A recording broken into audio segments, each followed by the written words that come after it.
Hey everyone, so today in this video I will show you how we can make a 4K video in our Xiaomi Redmi Note 5. In camera setting and video quality they only have Full HD, HD and SD, but this phone also supports 4K video recording. So you have to download the app from your Play Store.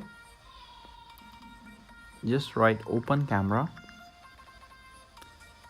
I already downloaded this app, so you can download it.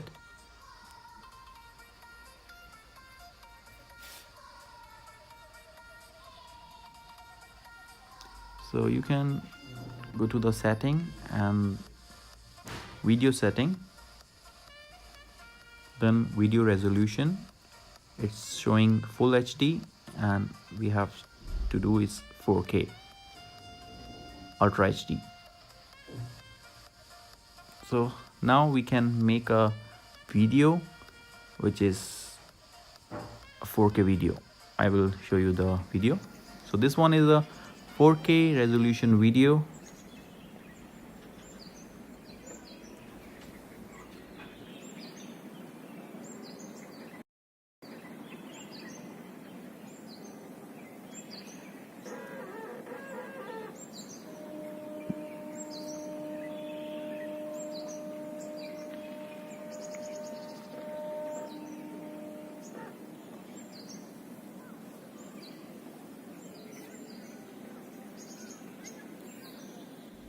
So thanks for watching. Please like, share and subscribe and press the bell icon for more new videos.